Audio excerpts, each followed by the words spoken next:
Néhémie chapitre 2, versets 17 à 20. Si vous y êtes, dites Amen. Si vous n'y êtes pas encore, courage. Néhémie 2, versets 17 à 20, je fais la lecture dans ma Bible, vous suivez dans la vôtre. Je leur dis alors, vous voyez le malheureux état où nous sommes? Jérusalem est détruite et ses portes sont consumées par le feu. Venez, rebâtissons la muraille de Jérusalem et nous ne serons plus dans l'opprobre. Et je leur racontais comment la bonne main de mon Dieu avait été sur moi et quelles paroles le roi m'avait adressées. Ils dirent, levons-nous et bâtissons. Et ils se fortifièrent dans cette bonne résolution. Sanballat, le Horonite, Tobija, le serviteur ammonite, et Geshem, l'arabe, en ayant été informés, se moquèrent de nous et nous méprisèrent. Ils dirent, que faites-vous là? Vous révoltez-vous contre le roi? Et je leur fis cette réponse. Le Dieu des cieux nous donnera le succès. Nous, ses serviteurs, nous nous lèverons et nous bâtirons. Mais vous, vous n'avez ni part, ni droit, ni souvenir dans Jérusalem. Que Dieu bénisse sa parole. Père, accorde clarté et précision à mon discours de ce matin. Éternel, bien plus qu'une prédication, que ce soit un oracle. Je prie dans le nom de Jésus-Christ de Nazareth que tu favorises la compréhension du plus grand nombre, afin que personne ne s'en aille, que personne ne s'en retourne chez lui, Éternel, dans le secret de son cœur, sans avoir entendu un ainsi dit l'Éternel. Parle et je parlerai, car c'est poussé par l'Esprit que les hommes ont parlé de ta part. Pousse-moi, Saint-Esprit, et je promets de te rendre la gloire. Au nom de Jésus. Amen. Asseyez-vous, merci. Là où vous êtes, depuis le secret de votre maison. J'ai lu ce texte avec vous. Et si finalement je n'arrive pas jusque-là, moi vous saurez où je voulais aller. Le thème de mon intervention de ce matin, si je devais donner un titre à cet oracle, ce serait le suivant. J'ai hésité, mais ce serait le suivant. Leadership en temps de crise. Leadership en temps de crise. Leadership en temps de crise. Les récents événements dans mon pays, le Gabon, plongent la majeure partie d'entre nous, et ce encore plus que par le passé, dans des profondes réflexions nécessaires sur les sujets tels que l'indépendance, la liberté, la responsabilité, la justice et bien sûr l'équité.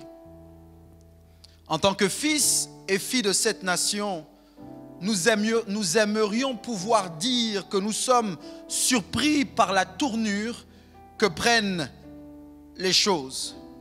Mais en réalité, il n'en est rien. Je crois que nous le savons depuis fort longtemps maintenant. Notre pays va mal. C'est vrai que le monde entier est en crise. Et comme nous le savons tous, la crise mondiale actuelle est d'abord sanitaire avant d'être économique. De par le monde, même ceux qui pensaient déjà être sortis du pic de cette crise pressentent une deuxième, voire une troisième vague, et donc parlent encore de ce mot que 2020 a sûrement rendu plus populaire que jamais, le mot confinement.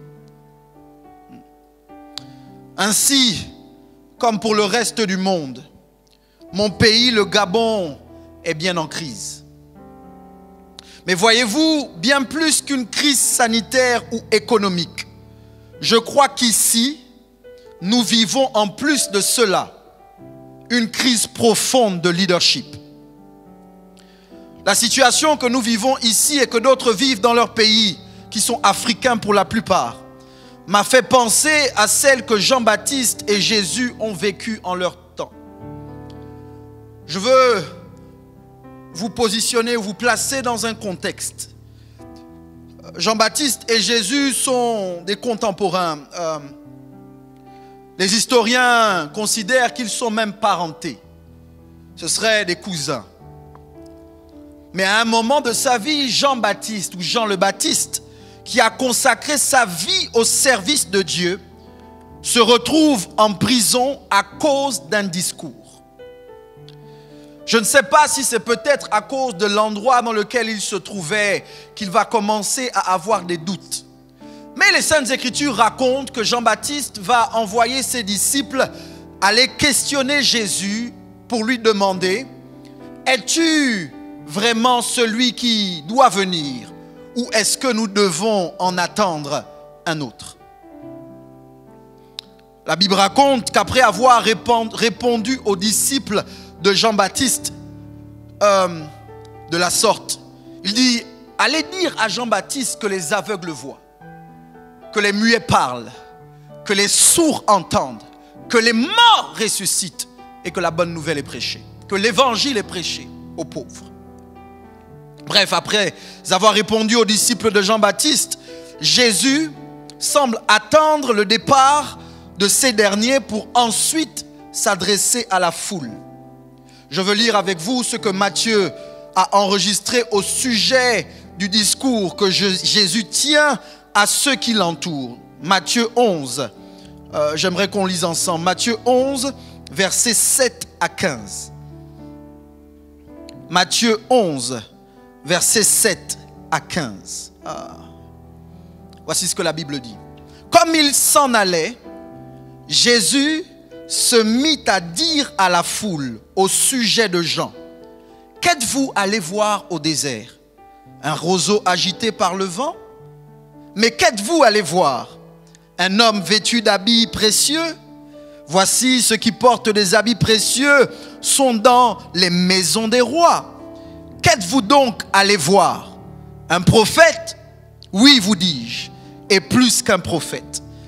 Car c'est celui dont il est écrit: voici, j'envoie mon messager devant ta face pour préparer ton chemin devant toi.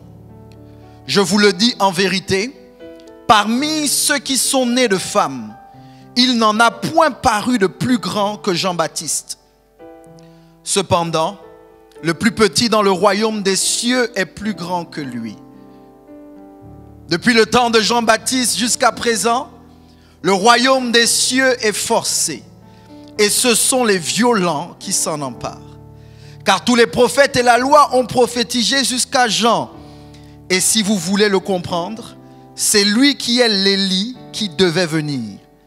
Que celui qui a des oreilles pour entendre, entende.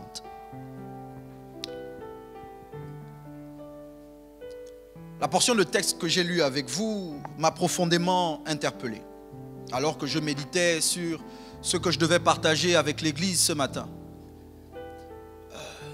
Je veux, pour des raisons de compréhension, vous donner un contexte historique. Au moment où Jésus et Jean le Baptiste vivent, le royaume a été divisé en trois. Je pense que vous vous souvenez d'Hérode, qu'on appelle Hérode le Grand, celui qui a voulu faire assassiner Jésus alors qu'il était bébé. Hérode le Grand était assis sur le trône. Mais lorsque l'étoile de Jésus brille et que les mages interpellés par l'étoile comprennent que le roi des Juifs vient de naître, ils vont au palais parce que normalement c'est au palais que se trouvent les rois. Alors qu'il parle avec Hérode, Hérode comprend qu'il y a quelqu'un dont l'étoile annonce la royauté et annonce qu'il risque de prendre son trône. Hérode décide donc de faire mourir Jésus, pas pour des raisons religieuses, mais pour des raisons politiques.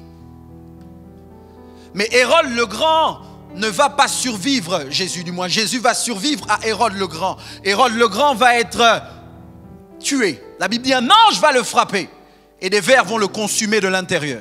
Bref, Hérode le Grand, avant sa mort, va faire un testament et va séparer le royaume en trois, ou du moins entre trois de ses fils. L'un de ses fils va s'appeler Hérode Antipas ou Hérode le tétrarque. Et c'est ce Hérode, yes Lord, c'est ce Hérode qui va être gouverneur sur la sur la Galilée et la Transjordanie. Bref, c'est dans ce climat politique que Jésus, alors que Jean-Baptiste a été arrêté par Hérode Antipas, Jésus pose la question à la foule qui l'entoure. Et il dit ce qui suit: qu'êtes-vous allé voir dans le désert? Sans pour autant vouloir trop m'attarder dessus, il me paraît essentiel, capital, je dirais même plus décisif, de vous faire remarquer que la question que Jésus pose indique que nous n'allons pas au désert si nous n'avons rien à y faire. Je vais vous dire ça différemment.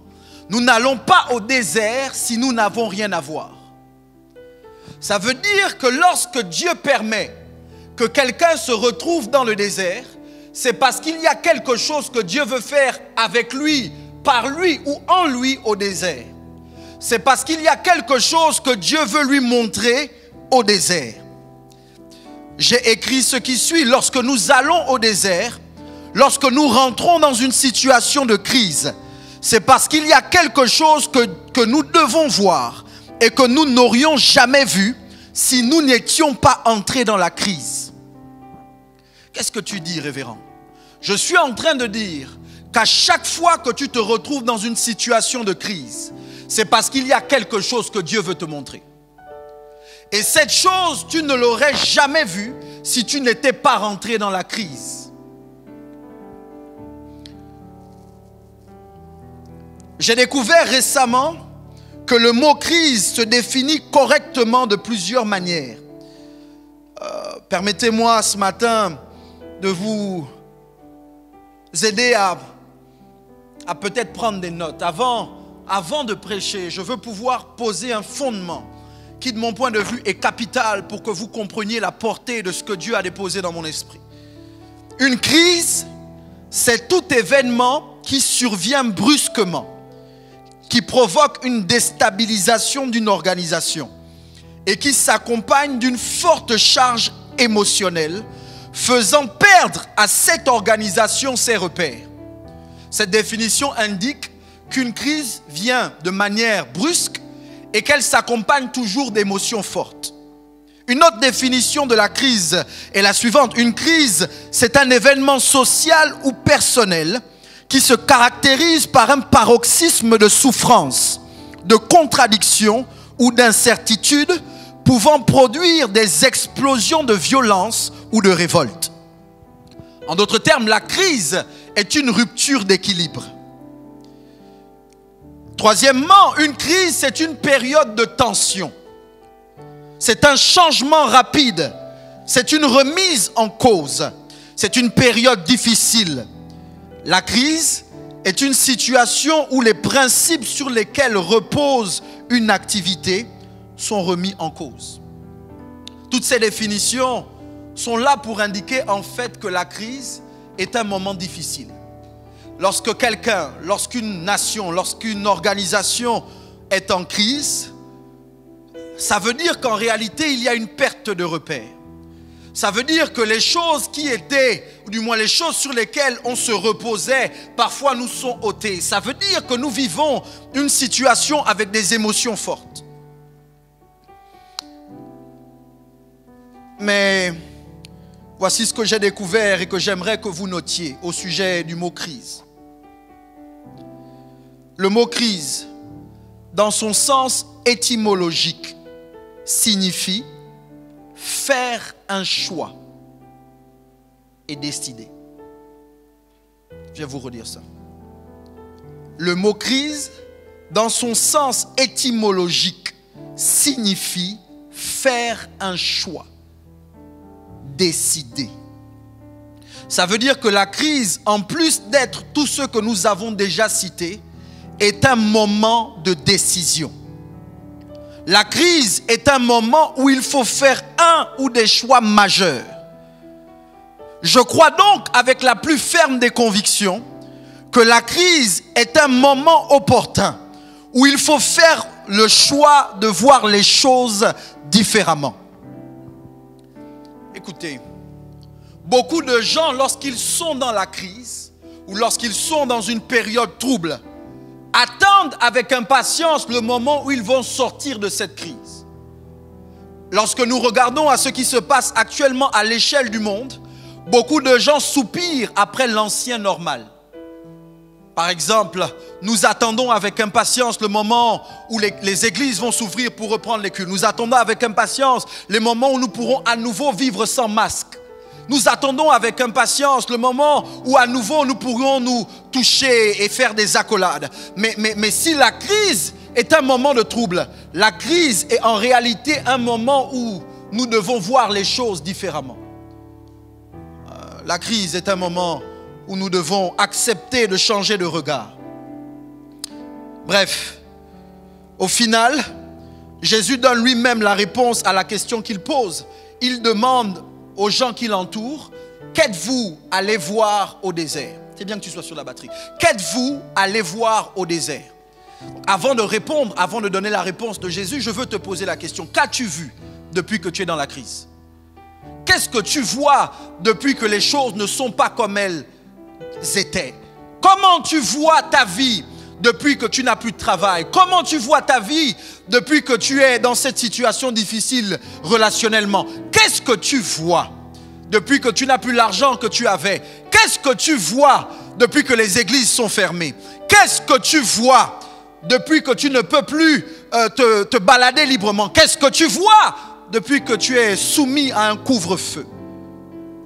Qu'est-ce que tu vois depuis que tu as perdu ton parent? Qu'est-ce que tu vois depuis que tu as perdu cet emploi? Que vois-tu? Que vois-tu? Bref, à cette question, Jésus répond en disant à la foule, il dit, vous êtes allés au désert pour voir un prophète.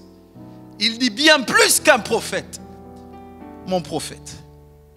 Ça veut dire que Jean le Baptiste n'est pas n'importe qui. Jésus considère qu'en allant au désert, celui que les hommes sont allés voir au désert est un prophète, mais c'est aussi l'homme le plus grand qui ait jamais vécu. Écoutez-moi s'il vous plaît. J'ai donc compris que s'il y a un moment où le prophétique est plus que nécessaire, c'est lorsque nous sommes dans une situation de désert, une situation de crise. Ça veut dire que le moment où tu as besoin d'entendre la voix de Dieu, c'est justement quand tu es dans une situation difficile. Il y a un moment où la voix de Dieu ne devient plus une option mais une nécessité. Quand tout va bien, tu peux dire que ok, je n'ai pas tellement besoin de savoir ce que Dieu dit ou de savoir où Dieu veut m'emmener. Mais quand tu as le sentiment d'être prisonnier, de tourner en rond, et quand tu as le sentiment que les choses ne vont pas comme elles devraient aller, c'est le moment pour toi de chercher à entendre ce que Dieu dit. Qu'est-ce que Dieu dit au sujet de la situation que tu vis? Qu'est-ce que Dieu dit au sujet de cette situation familiale que tu vis? Qu'est-ce que Dieu dit au sujet de cette situation relationnelle que tu vis? Qu'est-ce que Dieu dit au sujet de cette situation financière que tu vis? Qu'est-ce que Dieu dit au sujet de nos nations? Que dit Dieu au sujet du Gabon? Que dit Dieu au sujet des nations du monde? Nous avons besoin de prophètes que nous pouvons aller voir dans le désert. Nous avons besoin de prophètes qui peuvent nous donner une direction, un ainsi dit l'Éternel, clair et précis, alors que nous sommes dans des situations désertiques. Écoutez-moi s'il vous plaît, et je vais peut-être déranger quelqu'un. Je crois que le prophétique, ce n'est pas la parole de connaissance. Je crois que lorsqu'on parle du prophétique, on ne parle pas du passé ni du présent. Beaucoup de gens aujourd'hui confondent le prophétique à l'information liée au passé ou au présent. Ce n'est pas du prophétique que de vous donner votre prénom. Ce n'est pas être prophétique que de vous donner votre date de naissance. Ce n'est pas être prophétique que de vous donner le numéro de votre passeport. Ce n'est pas être prophétique que de vous donner des informations que vous avez déjà. Le prophétique est là pour te donner une direction. Le prophétique est là pour t'aider à voir ton futur. Quand Dieu parle prophétiquement, il ne dit pas ce que tu sais. Quand Dieu parle prophétiquement, il parle de ce que tu ignores. Et je soupire après un prophétique qui ne nous ramène pas en arrière, mais qui nous aide à voir le futur. Je soupire après un ainsi dit l'Éternel, qui est capable de m'aider à savoir ce qui va se passer après la crise. My God, I give you praise. Je sais que je ne parle pas à tout le monde ce matin, mais je veux dire à quelqu'un que certainement, le Dieu qui connaît ton présent, ton passé et ton futur, veut t'indiquer quel est le chemin que tu dois prendre. Je veux dire à quelqu'un ce matin que certainement Dieu veut t'aider à voir clair en ce qui concerne ton futur. Osée 12, verset 13 dit ceci. Par un prophète, l'Éternel fit monter Israël hors d'Égypte. Et par un prophète, Israël fut gardé. Reste en mineur, mais change, suis-moi. Par un prophète, Israël, Dieu, l'Éternel fit monter Israël hors d'Égypte. Par un prophète, Israël fut gardé. Ça veut dire que lorsque Dieu veut faire sortir quelqu'un de là où il est pour l'emmener là où il doit aller, il faut du prophétique. Moïse était un leader politique, mais Moïse était un prophète. Et je crois qu'à l'échelle d'une nation, nous avons besoin de plus qu'un leader politique. Nous avons besoin de quelqu'un qui est capable d'entendre la voix de Dieu et de nous dire où est-ce que le pays doit aller. Je crois que pour qu'un pays soit gardé en plein désert, il faut un prophète. Je ne sais pas si vous allez m'entendre ce matin. Et je suis déterminé ce matin à ne pas vous parler pour vous impressionner. Je suis déterminé ce matin à ne pas prêcher pour un amen. Je suis déterminé ce matin à annoncer un oracle. Je suis en train de dire que Dieu veut conduire notre nation prophétiquement. Nous avons besoin de plus qu'un leader politique. À la tête du pays, nous avons besoin d'un prophète.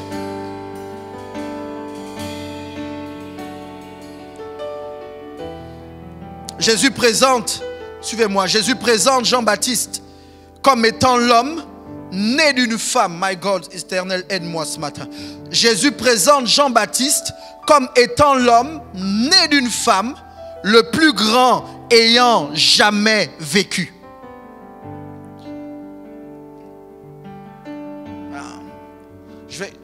Je vais dire ça doucement, sans crier. Jésus présente Jean-Baptiste, oh Dieu, comme étant l'homme né d'une femme, le plus grand ayant jamais vécu. Ça veut dire que Jésus dit que tous les hommes qui sont sortis du ventre d'une femme, nés d'une femme, tous les hommes qui sont nés d'une femme, le plus grand, c'est Jean-Baptiste. Ça veut dire que Jean-Baptiste est plus grand que Salomon. Ça veut dire que Jean-Baptiste est plus grand que Moïse. Ça veut dire que Jean-Baptiste est plus grand que David. Ça veut dire que Jean-Baptiste est plus grand qu'Élie. Ça veut dire que ça veut dire que Jean-Baptiste est plus grand que les prophètes d'antan. Jésus dit, de tous les hommes nés d'une femme, Jean-Baptiste est le plus grand. Je ne veux pas ce matin toucher à ce qui fait que Jean-Baptiste soit le plus grand. En fait, je ne veux pas, parce que ça va me prendre trop de temps, je ne veux pas rentrer en détail dans la raison de la grandeur de Jean-Baptiste. Mais il y a quand même quelque chose qui m'a interpellé. Il y a une question qui est montée dans mon cœur lorsque j'ai lu cette déclaration du Seigneur. La question qui était la mienne, ou qui a été la mienne, est la suivante. Qu'est-ce que l'homme le plus grand fait au désert?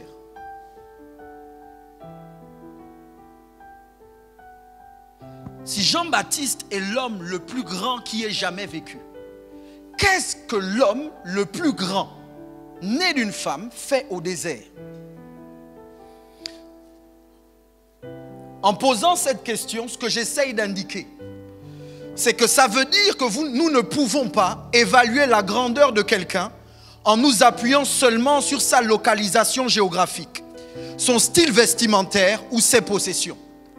Ça veut dire que si je veux savoir si quelqu'un est grand, je ne peux pas déterminer sa grandeur en regardant à l'endroit où il se trouve. Je ne peux pas déterminer sa grandeur en regardant aux vêtements qu'il porte. Je ne peux pas déterminer sa grandeur en regardant à la voiture qu'il conduit. Je ne peux pas déterminer sa grandeur en regardant aux vêtements, ou du moins à la façon dont il s'habille. Parce que Jean-Baptiste n'avait pas ce que le monde associe à la grandeur. Je vais vous dire ça peut-être différemment. Ça semble vouloir dire que la grandeur, ce n'est pas un vêtement. La grandeur, ce n'est pas une possession. La grandeur est justifiée par quelque chose qui est à l'intérieur de l'individu, pas à l'extérieur. Et même si j'ai dit que je ne veux pas parler de la raison de sa grandeur, j'aimerais quand même vous donner cette petite information. Je crois que la grandeur de quelqu'un est déterminée par sa mission. Qu'en réalité, on n'est pas grand à cause de ce qu'on porte. On est grand à cause de ce qu'on doit accomplir. On est grand à cause de ce qu'on doit faire sur la terre. Et je vais pousser. Jean-Baptiste, de mon point de vue, était grand parce qu'il devait annoncer l'avènement du Seigneur. Il était grand parce qu'il était le précurseur. My God, I give you praise. Ça veut dire que la grandeur de Jean-Baptiste est dépendante de celui qu'il annonce. La grandeur de Jean-Baptiste dépend en fait du fait qu'il soit le précurseur de celui qui vient après lui. Est-il possible donc que tu ne puisses pas être grand de manière isolée? Mais que tu es grand si tu es connecté à un grand. Que tu es grand en fonction de tes relations. En réalité,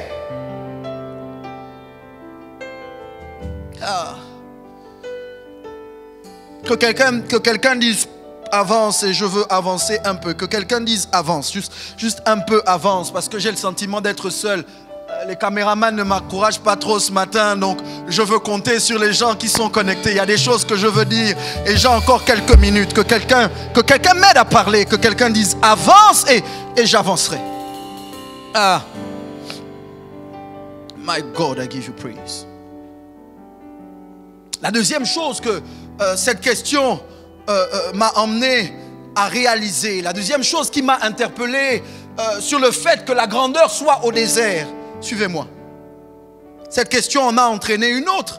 Parce que si la grandeur est au désert, qu'est-ce qui est au palais? Mabrazi adoli alamaha. Si la grandeur est au désert, qu'avons-nous au palais? Oh Dieu, aide-moi. Ça m'a fait penser à ce constat que fait le roi Salomon en son temps et qui peut s'appliquer à plusieurs de nos nations. Ecclésiaste 10, 5 à 7, voici ce que Salomon dit. Il dit, il est un mal que j'ai vu sous le soleil, comme une erreur provenant de celui qui gouverne. La folie occupe des postes très élevés et des riches sont assis dans l'abaissement. J'ai vu des esclaves sur des chevaux et des princes marchant sur terre comme des esclaves. Quand la folie occupe des postes de leadership, my God, Salomon, rempli de sagesse divine, doucement, Salomon, rempli de sagesse divine, dit, ça là, c'est mal. Quand la folie occupe le palais, Salomon dit, ça là, c'est mal. Je vais dire ça encore différemment. Quand vous voyez des esclaves dans des voitures et des princes à pied, Salomon dit, c'est mal.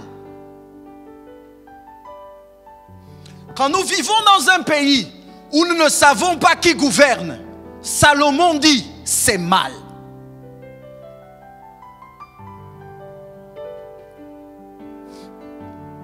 Quand il y a des insensés à la tête du pays qui dirigent, Salomon dit, c'est mal.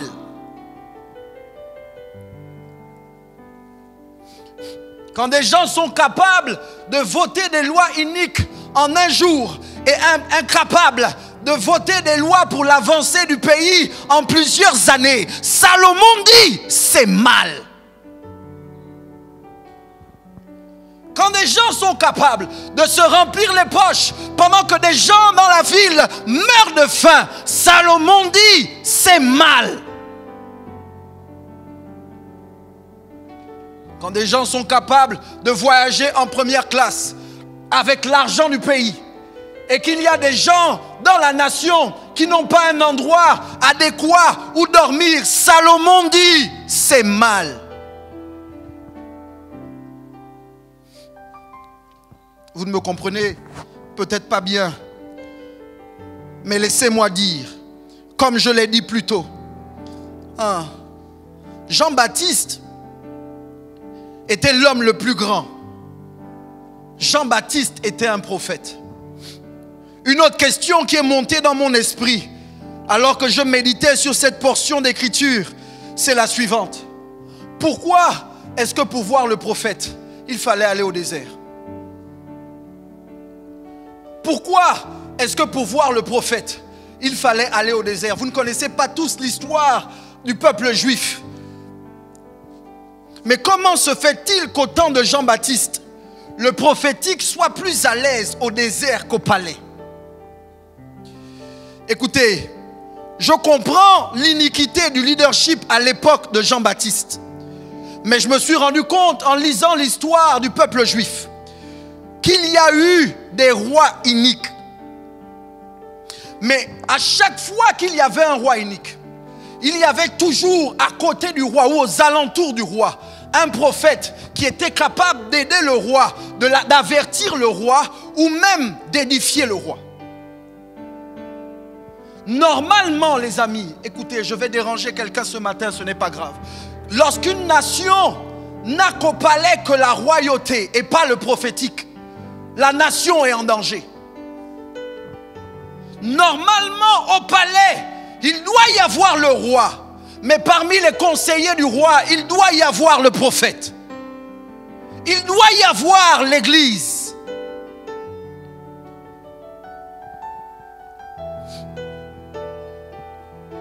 Est-ce que ce n'est pas là la cause, ou du moins une des causes, de la progression du mal dans une nation? N'y a-t-il pas un problème lorsque la voix de Dieu est absente des sphères de décision? Est-ce que ce n'est pas à cause de ça qu'une nation est capable de voter des lois iniques? Parce qu'au milieu des gens qui doivent influencer les décideurs, Dieu est absent. Où est la voix de Dieu lorsque au palais des décisions se prennent? Où est la voix de Dieu lorsque des choses sont décidées à l'encontre de la volonté de Dieu et que personne.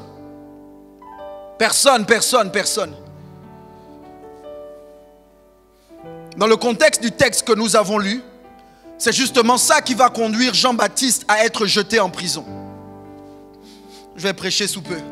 Et comme à son époque, aujourd'hui, nous vivons dans une société où le leadership de la nation veut museler l'Église.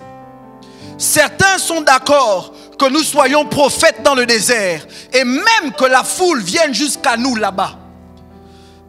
Mais ils se sentent en danger lorsque nous nous adressons à eux et que nous remettons en cause leur façon de faire les choses.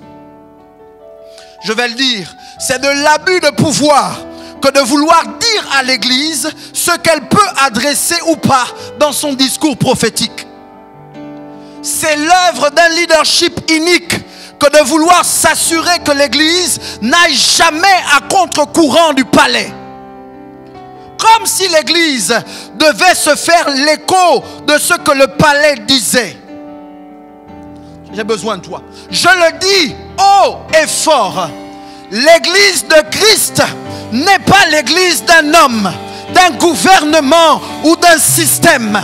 L'Église de Christ est l'Église du Fils du Dieu vivant et tout-puissant. Prophétiquement, je veux parler à l'Église. Prophétiquement, je veux parler à la nation. Prophétiquement, je veux parler au leadership. Et j'annonce que l'Église dans cette nation ne sera ni bâillonnée, ni muselée. Je dis prophétiquement que personne ne pourra faire taire la voix de l'Église dans ce pays.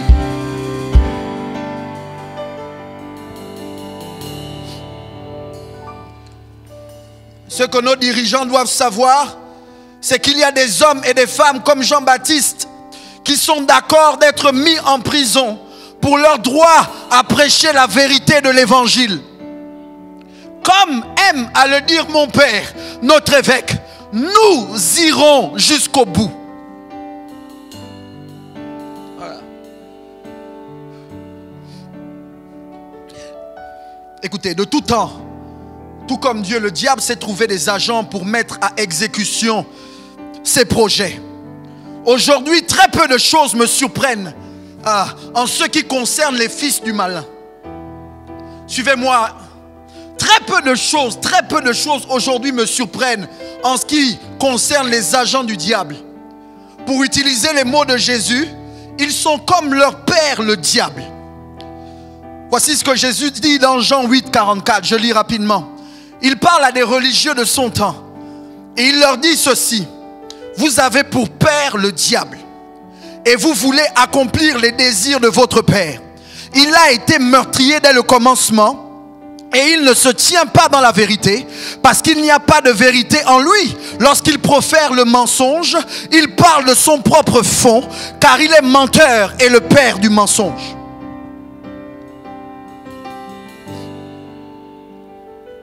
Donc ce n'est pas le monde qui me dérange. Vous savez, ce qui me dérange, je vais vous dire ça en vous regardant droit dans les yeux, c'est pas le fait que des sorciers fassent la sorcellerie. C'est normal. Ce qui me dérange, ce n'est pas le fait que des gens sans Dieu essayent d'imposer les ténèbres dans leur environnement. C'est normal. Ce qui me dérange, ce n'est pas le fait que les fils du malin soient pleins de malice. C'est normal. Ils font comme leur père, le diable. Mais ce qui me pose un problème, c'est la fin des gens comme Jean-Baptiste. Écoutez-moi bien. Ce qui me préoccupe sur la terre des vivants, c'est de voir comment les justes finissent. Ce qui me préoccupe, c'est de voir comment quelqu'un comme Jean-Baptiste, qui était consacré, a fini sa vie. Je l'ai dit depuis le début de mon oracle, Jean le Baptiste n'était pas n'importe qui. Il était, selon Jésus, le Élie qui devait venir. À son sujet, l'ange Gabriel, avant sa naissance, annonce qu'il serait rempli du Saint-Esprit dès le ventre de sa mère. Vous lirez Luc 1,15 et Luc 1,41.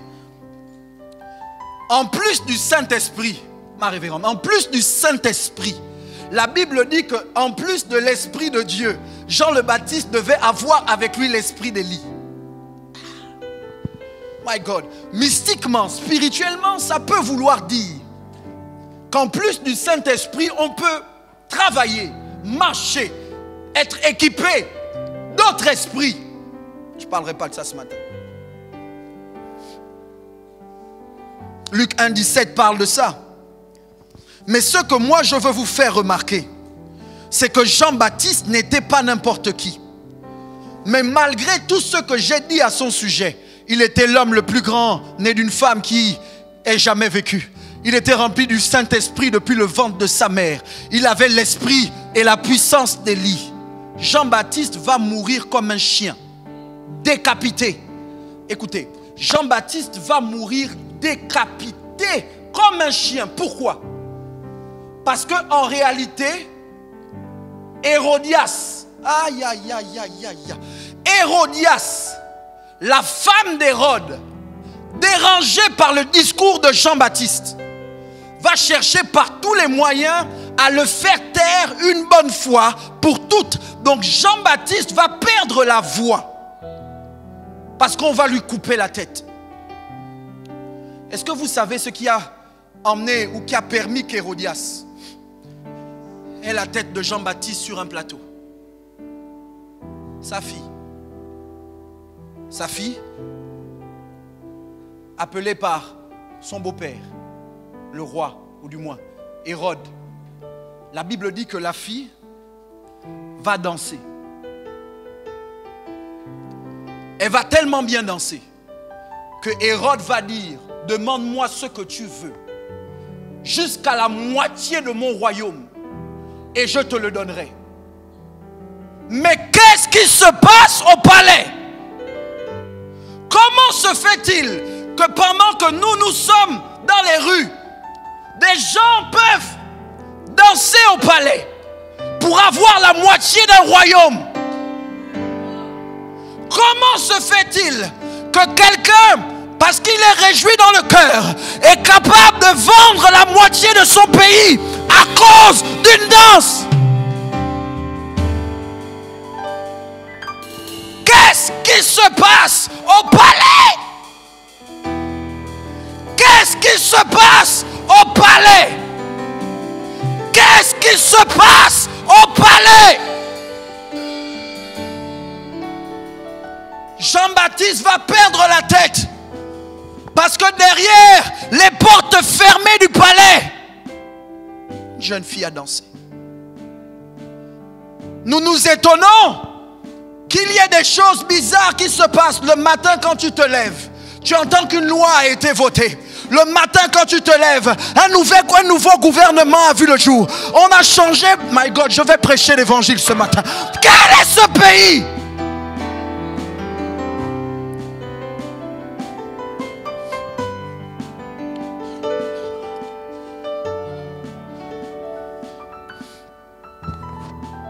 Je veux, pour répondre à cette question, je tiens à attirer votre attention sur le fait que Jésus dise quelque chose de grave. Je reviendrai sur ce qui se passe au palais. Aidez-moi. Je reviendrai sur ce qui se passe au palais. Mais je veux quand même vous indiquer quelque chose. Au sujet de Jean-Baptiste, homme, le plus grand né d'une femme. Seigneur, donne-moi le temps. Le plus grand né d'une femme, rempli du Saint-Esprit dans le ventre de sa mère, de l'esprit d'Élie. Jean-Baptiste, Jésus dit, quoi qu'étant le plus grand né d'une femme, le plus petit dans le royaume est plus grand que lui. Ça veut dire quoi? Ça veut dire que quand bien même Jean-Baptiste était tout ce que j'ai dit, Jean-Baptiste n'était pas dans le royaume. Ça veut dire que Jean-Baptiste ne faisait pas partie d'un royaume. Ça veut dire que Jean-Baptiste a fonctionné dans un système où les prophètes sont isolés. Ça veut dire que Jean-Baptiste a fonctionné dans un système où les prophètes sont seuls. La deuxième chose, je ne lis pas le texte à cause du temps. Vous lirez Matthieu 11, 11 à 12, on l'a lu tout à l'heure.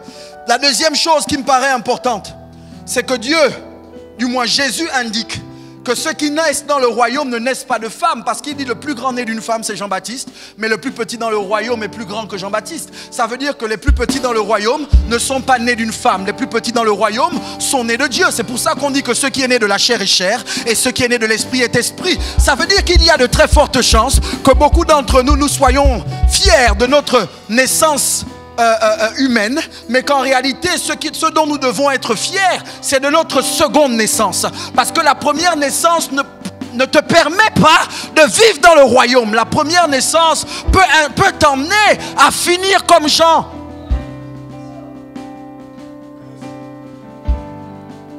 L'autre chose qui me paraît importante et que Jésus signifie, Jésus dit le plus petit dans le royaume est plus grand que lui.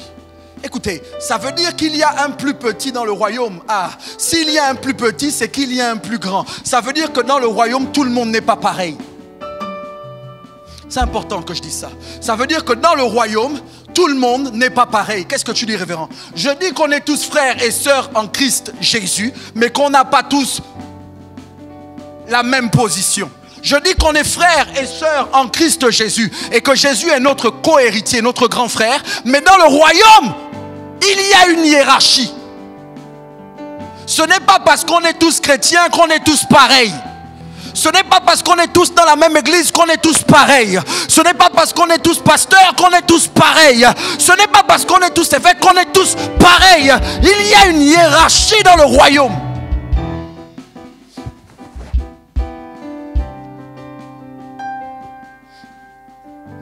La dernière chose que je veux dire au sujet de ce texte, je vais pousser pour que je termine dans mon temps, c'est que Jésus dit, depuis le temps de Jean-Baptiste, je vais mettre ça en un pour faire deux choses en une, mais Jésus, depuis le temps de Jean-Baptiste, le royaume des cieux est forcé. Depuis le temps de Jean-Baptiste jusqu'à maintenant, le royaume des cieux est forcé et ce sont les violents qui s'en emparent. La chose que ça m'indique, c'est qu'il parle du temps, depuis le temps de Jean-Baptiste. Jean-Baptiste et lui ont à peu près le même âge, ils ont quelques mois de différence. Mais Jésus dit, depuis le temps de Jean-Baptiste jusqu'à maintenant, le royaume des cieux est forcé. Donc Jésus essaye de dire que le temps là, c'est le temps de Jean-Baptiste. Église, écoute-moi. Ce qui divise le temps, c'est l'homme. Une saison est marquée par un homme, pas par une crise. L'année de la mort du roi Osias, je vis le Seigneur. Qu'est-ce que ça veut dire? C'est que le roi Osias n'est pas mort en un an. Le roi Osias est mort en un jour. Mais sauf que le jour où il est mort, l'année porte la marque de la mort d'un grand. J'essaye de dire à quelqu'un, Église, il faut que Dieu ouvre nos yeux pour que nous puissions discerner le temps là, c'est le temps de qui? C'est le temps de quel homme? Quel est l'homme? Quel est l'individu qui doit aider la nation, l'Église, à vivre dans son temps?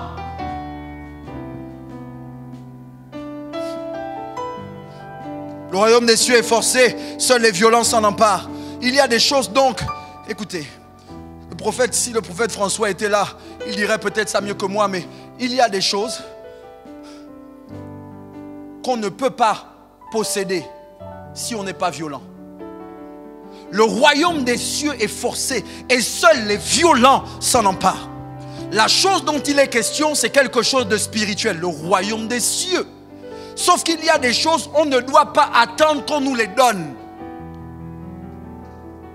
Je vais descendre pour dire ça. Il y a des choses, on ne doit pas attendre qu'on nous les donne. Il faut faire preuve de violence pour les prendre. Je veux parler à quelqu'un prophétiquement. Je veux te dire, n'attends pas que la joie vienne. N'attends pas que la paix vienne. N'attends pas que tu prospères. N'attends pas de te marier. N'attends pas d'évoluer. Il y a des choses dans ta vie. Si tu ne fais pas preuve de violence, elles n'arriveront jamais. Je veux parler à l'échelle du pays. Moi, je suis fatigué des gens qui me disent il faut prier, Dieu va faire. Ça fait combien de temps qu'on prie et Dieu ne fait pas? Ça fait combien de temps qu'on prie et Dieu ne fait pas? Je ne suis pas en train de dire que Dieu ne fait pas. Je suis en train de dire que la prière ne change pas un pays. La prière est importante pour changer le pays. Mais ce qui change un pays, ce sont des hommes et des femmes qui sont d'accord de se tenir debout et de bâtir. Et c'est ça qu'on veut nous faire croire. On veut nous faire croire que la place de l'église, c'est de rester caché au désert et de prier. On veut nous faire croire que la place du prophétique, c'est de rester dans le désert et d'attendre que les gens viennent jusqu'à nous. La dernière fois que j'ai lu ma Bible, Matthieu 28 ne dit pas « Attendez, ils viendront ». Matthieu 28 dit « Allez et faites de toutes les nations des disciples ». Qu'est-ce que ça veut dire? Ça veut dire que l'église ne doit pas être dans une position défensive. L'église doit être dans une position offensive. Ça veut dire que ce n'est pas à nous d'attendre qu'il nous donne des coups. Écoute, je parle à l'église de mon pays. Je parle à l'église de la nation. Je parle aux chrétiens dans ce pays. Et je parle aux gens qui me suivent. Il y a des moments où tu dois être le premier à donner des coups.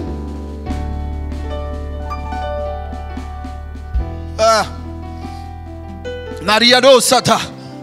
C'est la révérende Nadia qui dit que nous ne sommes pas de ceux-là qui attendent que les choses arrivent, mais nous faisons que les choses arrivent. Tout ça, c'était mon introduction. Maintenant, je veux rentrer dans le vif de mon message en quelques minutes et vous aider. En regardant à la vie de Jean-Baptiste et en tenant compte de son destin, des prophéties sur sa vie et de l'équipement qu'il avait reçu, de l'impact qu'il a eu sur les multitudes et même sur le ministère de Jésus, je ne peux néanmoins m'empêcher de voir les limites d'un service à Dieu pour les hommes à partir du désert. Je vais dire ça plus simplement. Quand je regarde à la vie de Jean-Baptiste, je me rends compte que l'impact qu'il a eu sur les hommes, il l'a eu à partir du désert. qu'en réalité, la plus grande partie de son ministère, c'est dans le désert. Lui-même, quand il se présente, on dit, est-ce que tu es Élie? Il dit, non, non. Est-ce que tu es le prophète? Il dit, non. On dit, toi, tu es qui? Il dit, je suis la voix de celui qui crie dans le désert. Aplanissez les chemins du Seigneur, préparez ses sentiers. Aplanissez les sentiers, préparez le chemin. Il dit en essence, c'est Jean-Baptiste qui se définit, et je pense qu'il se définit mal. Il ne dit même pas qu'il est celui qui crie dans le désert, il dit qu'il est la voix de celui qui crie dans le désert.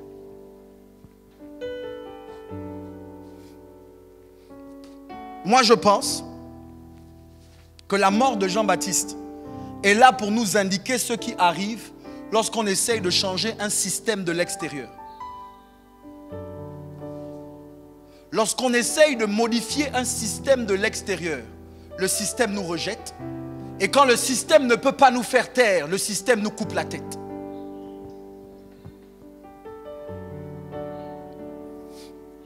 Je ne sais pas si vous vous souvenez, je ne sais pas si vous vous souvenez que Jean-Baptiste, dont on dit qu'il avait l'esprit d'Élie,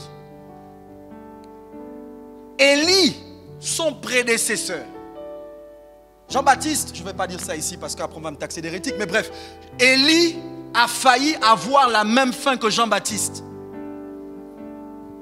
Le pays va mal. Akab et Jézabel ont plongé le pays dans l'idolâtrie.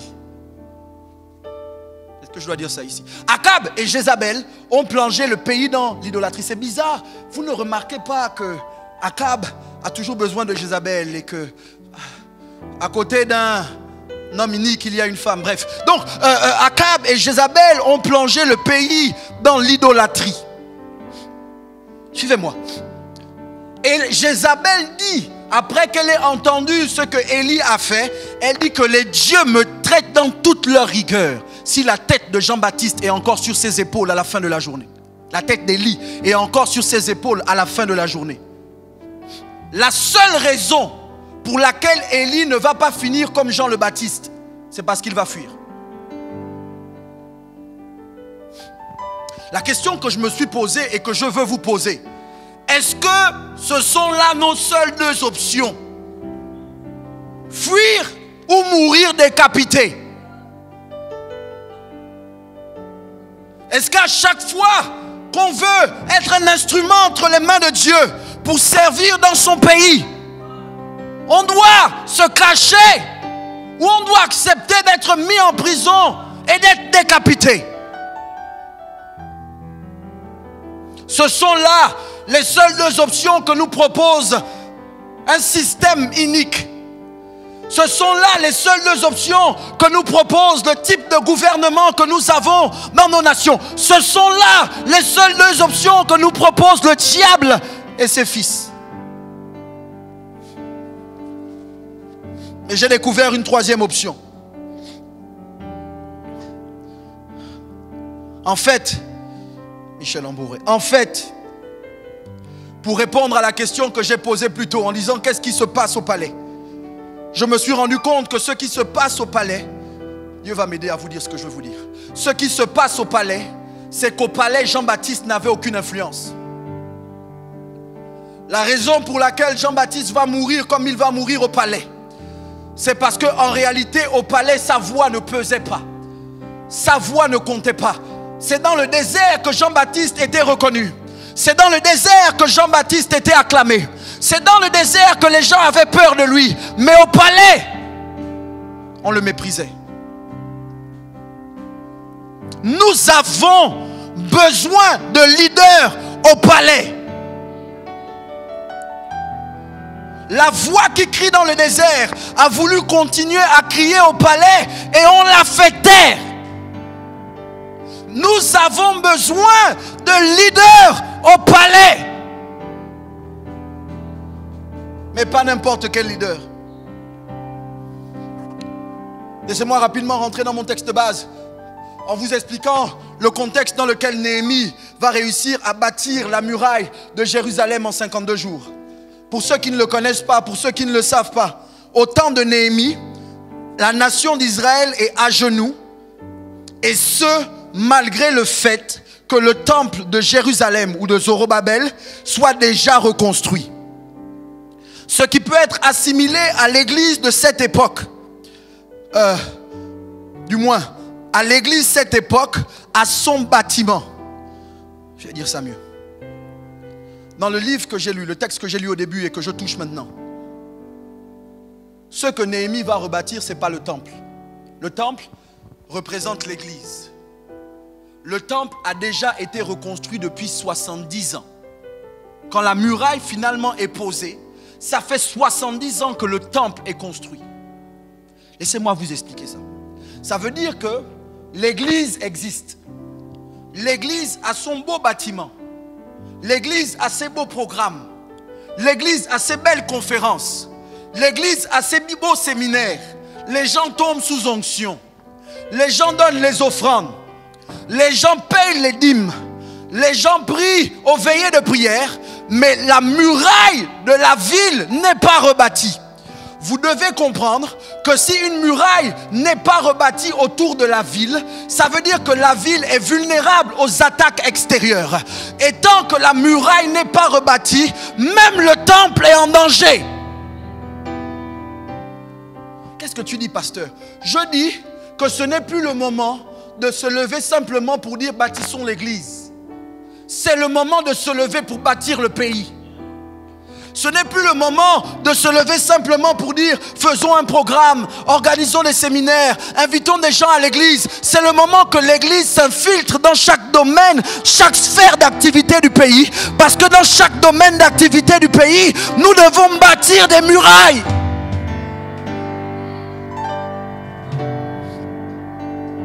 Néhémie 1,3 dit, ils me répondirent, ceux qui sont restés de la captivité sont là dans la province, au comble du malheur et de l'opprobre. Les murailles de Jérusalem sont en ruine et ses portes sont consumées par le feu. Écoutez-moi bien, le pays va mal, pourtant il y a des gens là-bas.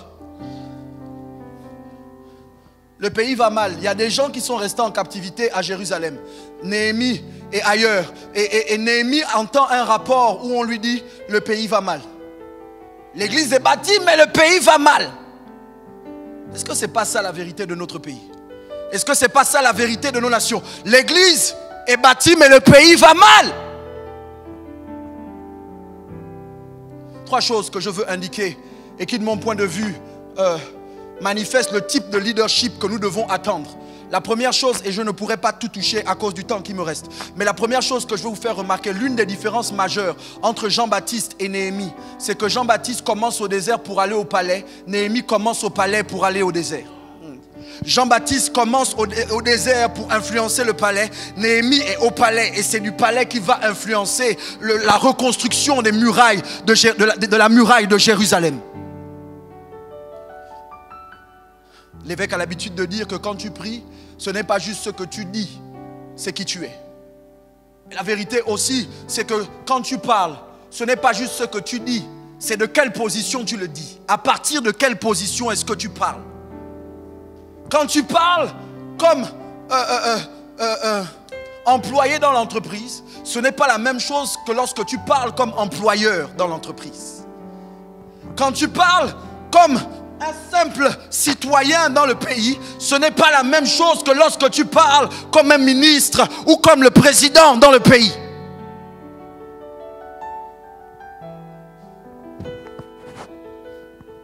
Trois choses au sujet de Néhémie que je veux dire et qui, de mon point de vue, c'est ce à quoi les leaders du royaume, les fils du royaume, les leaders que nous formons, c'est ce à quoi ils doivent ressembler au palais. On ne veut pas de leaders chrétiens au palais qui ressemblent aux païens. Voilà.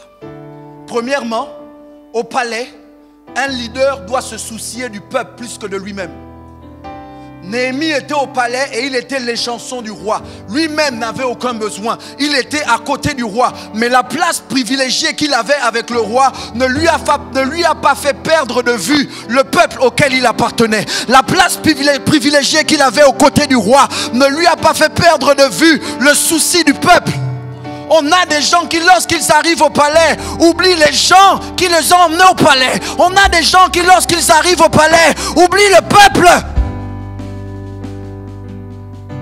Je parle à l'église. La deuxième chose qui me paraît importante à signifier au sujet de Néhémie, c'est que Néhémie savait quand parler et quand se taire. Néhémie a parlé devant le roi. Mais quand Néhémie est arrivé à Jérusalem, il s'est assis pendant 3 jours et il a fait le tour de la ville de nuit. Il n'a parlé à personne. C'est plus tard qu'il va dire aux gens, voici mon plan. L'un des problèmes qu'on a, c'est qu'on a des leaders qui parlent trop. Je ne vais pas être péjoratif ce matin, mais parfois on a des hommes qui parlent comme des femmes. La femme parle beaucoup, c'est normal, parce qu'elle a beaucoup plus de mots à donner qu'un homme. C'est normal, c'est comme ça qu'on vous a créé, on ne peut rien faire. Mais la vérité, c'est que normalement, être un leader, ça veut dire que tu comprends l'importance de l'information. Tu comprends l'importance de la confidentialité. Tu es capable de savoir quand te taire ou quand parler. Tu ne peux pas être un bon leader si dès que tu sais quelque chose, tu dois le dire à quelqu'un. Des gens qui veulent diriger, mais qui aiment les ragots. Que Dieu nous donne des leaders capables d'identifier les moments où il faut parler et où il faut se taire. Il doit y avoir de la sagesse dans notre gestion de l'information.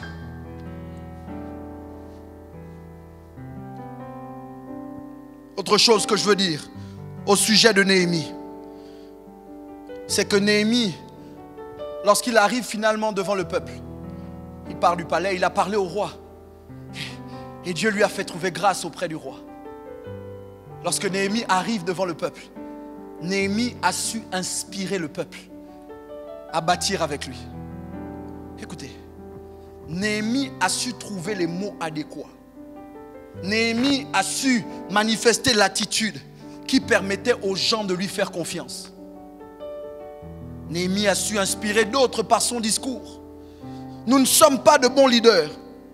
Nous ne sommes pas de bons leaders si pour emmener les gens à faire quelque chose, on doit forcément les manipuler, les payer ou en réalité les contrôler ou dominer sur eux. Normalement, un leader ne fonctionne pas par la terreur. Un leader fonctionne ou influence par l'inspiration. C'est quel genre de pays où on doit avoir peur de son président?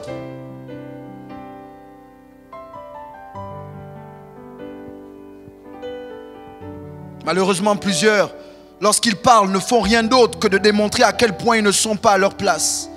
Au lieu d'inspirer, ils découragent. Au lieu d'inspirer, ils irritent tellement ils sont incohérents et inconstants dans leurs propos. Des gens, quand vous les regardez parler, vous avez même honte de dire que ce sont ces gens-là qui vous représentent. Lorsqu'ils font des points de presse, lorsqu'ils font des conférences, tu as même honte de dire que c'est ton pays qui est en train de s'exprimer. Des gens, lorsqu'ils parlent, ils découragent. Des gens, lorsqu'ils parlent, on met la main sur la tête et on crie, on va encore faire comment?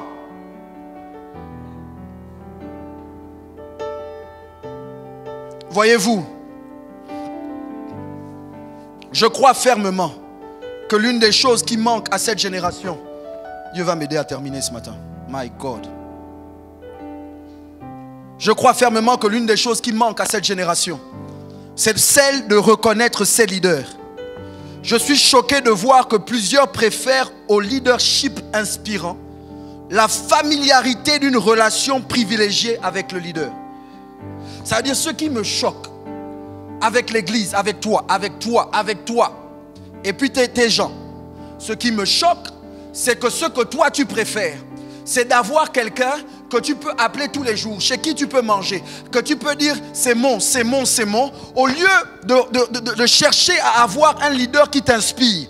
Toi, tu veux forcément être trop privilégié. Ça veut dire que si on ne t'a pas cité, si on ne t'a pas appelé, si on ne t'a pas fait de cadeau, tu ne veux plus suivre parce que tu dois être manipulé. Préfère un leadership privilégié. Non, est-ce que tu sais? Et c'est vous, après, qui allez parler. Pour dire que non, moi j'étais avec eux. Moi je le connais. Moi je suis. Il faut grandir. Non, pour de vrai, il faut grandir. Pour de vrai, il faut grandir. On ne peut pas changer notre pays avec les mêmes mentalités qu'on a depuis toujours. C'est quel genre de pays qu'on veut bâtir, qui ressemble au village? C'est quel genre de pays où en réalité tu dois forcément être proche de tout le monde? C'est quoi ton problème? Pourquoi est-ce que tu ne peux pas faire simplement ton boulot?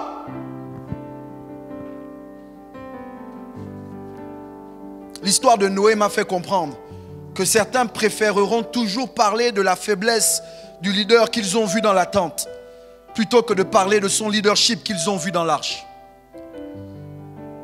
L'histoire de Noé m'a fait comprendre qu'en réalité, être un leader, ce n'est pas simple. Quand Noé se retrouve dans la tente en train de boire son vin, dans sa propre tente, pour le voir nu, il faut rentrer dans la tente. Mais moi, je suis surpris que son fils, à aucun moment dans la Bible, on ne vous dit qu'il a dit à ses frères, non, papa est fort. Vous avez vu comment il a bâti l'arche. C'est vrai qu'on a travaillé avec lui. Mais vous avez vu comment il a géré la crise. Non, la seule fois où il va parler à ses frères et ses reportés, c'est pour aller dire, les gars, papa a bu. Papa est nu. Mais c'est quel genre de leadership qu'on veut avoir, ou ce qu'on met en avant sur nos leaders, ce sont leurs faiblesses plutôt que leurs forces de leadership.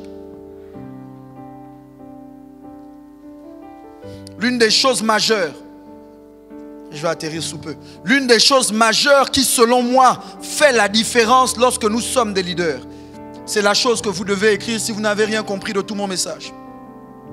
L'une des choses majeures qui selon moi fait la différence lorsque nous sommes des leaders, c'est de ne pas être seul. Je crois que l'une des différences majeures entre comment Jean-Baptiste a fini et comment Néhémie finit, c'est parce que l'un d'entre eux était seul. Vous allez certainement me dire que Jean-Baptiste n'était pas seul parce qu'il avait des disciples et une foule immense qu'il a impactée par son ministère. Je vais vous montrer deux textes. Matthieu 14, 3 à 5. Matthieu 14, 3 à 5. Je lis rapidement. Car Hérode, qui avait fait arrêter Jean, l'avait lié et mis en prison à cause d'Hérodias, femme de Philippe son frère. Parce que Jean lui disait, il ne t'est pas permis de l'avoir pour femme. Écoutez le verset 5. Il voulait le faire mourir, mais il craignait la foule parce qu'elle regardait Jean comme un prophète. Allons au verset 9 rapidement. Matthieu 14, 9 à 13. Le roi fut attristé, mais à cause de ses serments et des convives, il commanda qu'on la lui donne. Le là en question, c'est la tête de Jean-Baptiste. Il envoya décapiter Jean dans la prison. Sa tête fut apportée sur un plat et donnée à la jeune fille qui la porta à sa mère. Verset 12. Les disciples de Jean vinrent prendre son corps et l'ensevelir. Et ils allèrent l'annoncer à Jésus. À cette nouvelle, Jésus partit de là dans une barque pour se retirer à l'écart dans un lieu désert. C'est le verset là qui m'a tué. Et la foule, l'ayant su, sortit des villes et le suivit à pied. Non, écoutez-moi bien s'il vous plaît. J'ai fini par comprendre qu'il n'est pas possible d'avoir un leadership efficace en temps de crise si nous ne sommes suivis, entourés et soutenus que par la foule. La foule inspire la crainte à cause du nombre. Mais en réalité, la foule ne produit aucun changement véritable. La foule, premièrement, n'a pas empêché que Jean-Baptiste soit arrêté. Ensuite, elle n'a pas empêché qu'il soit décapité. Et même lorsque on l'a décapité, la foule n'était pas là pour pouvoir changer le verdict en la faveur de Jean-Baptiste. Écoutez-moi, ceux qui avaient le pouvoir de décider sur la vie de Jean-Baptiste ont préféré. Ils ont préféré ne pas perdre la face plutôt que de sauver la vie de Jean. Un autre évangile dit que Hérode aimait Jean. Quand vous lisez que le roi fut attristé, ça veut dire que dans son cœur, il a eu mal de céder à la requête. Mais parce qu'il avait prêté serment devant les gens, il n'a pas voulu se renier. Donc il s'est dit, ma face, sa tête, sa tête. Ça ne vous choque pas. La foule qui est venue dans le désert, Hérode lui-même pensait que, je ne peux pas tuer ce prophète-là. Parce que si je le tue, la foule peut se soulever. On l'a arrêté Jean, la foule n'a rien fait. On a décapité Jean, la foule n'a rien fait. Vous savez le pire, c'est que quand Jean est mort et que Jésus est sorti de l'ombre, la foule a oublié Jean. Et la foule a suivi Jésus. Ça veut dire que la foule n'appartient à personne. Ça veut dire qu'en réalité, la foule ne sert pas le leader. La foule se sert du leader. La foule, en réalité, ne défend que ses intérêts. La foule ne suit que les gens qui peuvent les nourrir ou la nourrir. La foule n'en a rien à faire de ta mission. La foule n'en a rien à faire de ta vision. La foule est préoccupée par son ventre. Et mon problème avec l'église, c'est qu'on a beaucoup trop de gens qui appartiennent à la foule dans nos églises.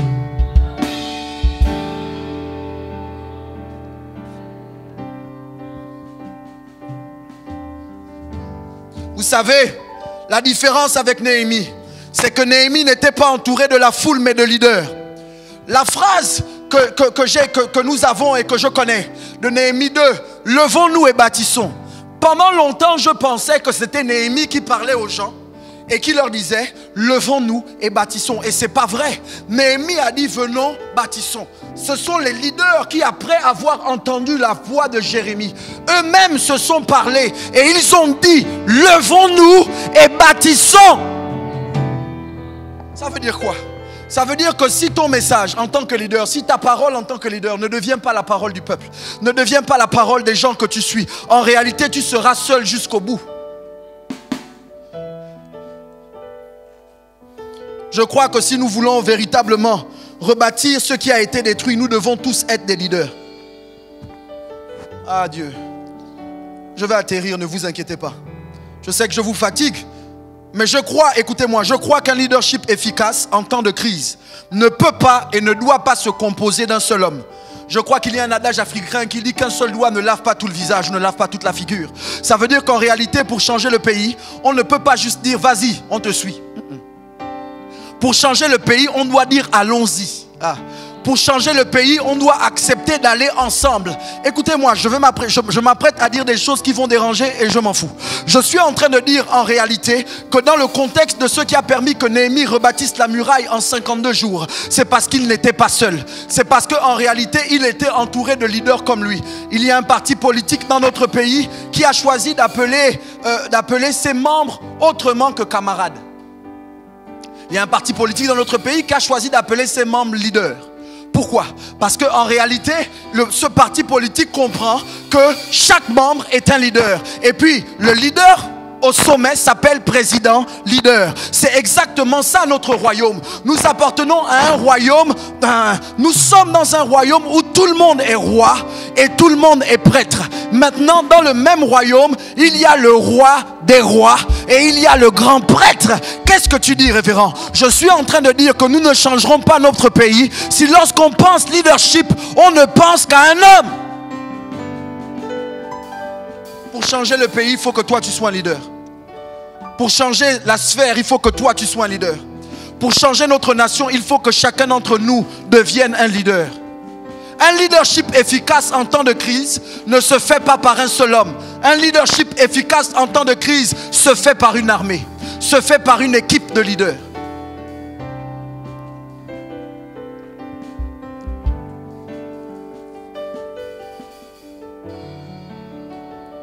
J'ai plus le temps de lire le texte, mon temps est fini.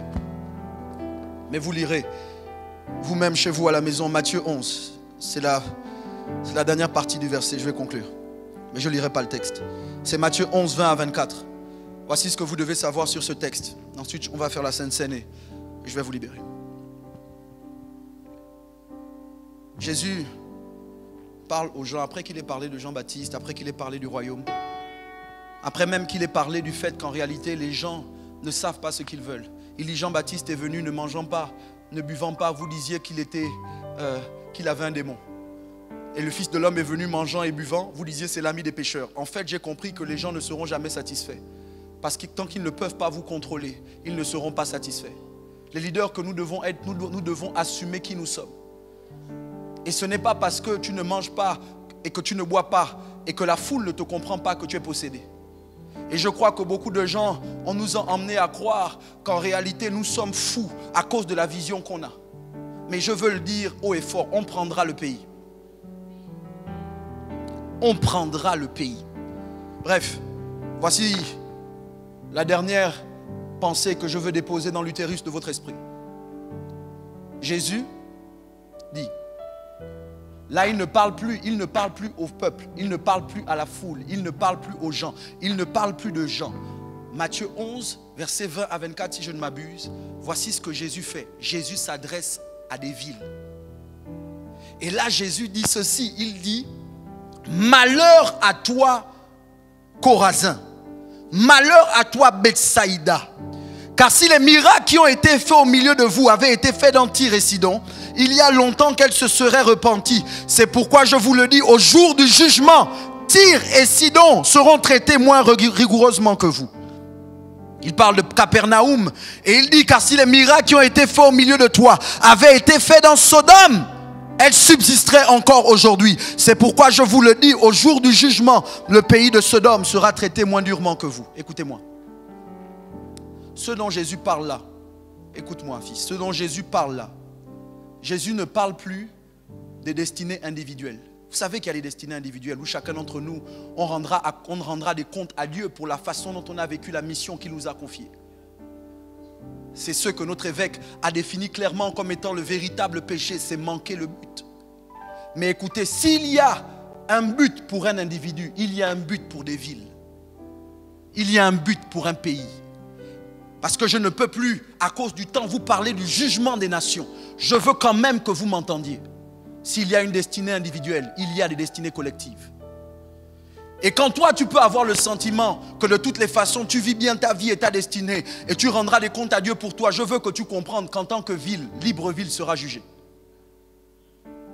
Je veux que tu comprennes qu'en tant que nation, le Gabon sera jugé. Je veux que tu comprennes qu'en tant que nation, le Gabon sera jugé. Je veux que tu comprennes qu'en tant que ville, Libreville sera jugée. Je veux que vous réalisiez qu'en réalité, ce n'est plus le moment d'être individuel. L'heure est venue où nous devons être collectifs.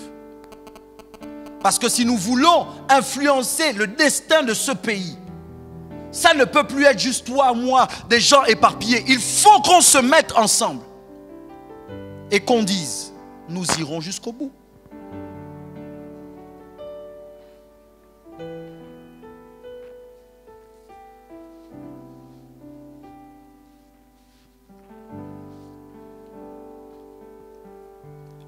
Là où tu es, alors que tu t'apprêtes à t'approcher de la table. Je sais que ce matin, le message que j'ai apporté était véritablement un oracle et c'était dérangeant pour la plupart des gens. Et véritablement, je ne suis pas intéressé ce matin par les impressions. Ce qui m'importe, c'est l'impact. Je le dis haut et fort. Ne permettons pas à nos leaders de mourir décapités parce qu'ils auront été isolés. Ne permettons pas à nos leaders d'aller en prison et nous de continuer à vivre nos vies comme si de rien n'était.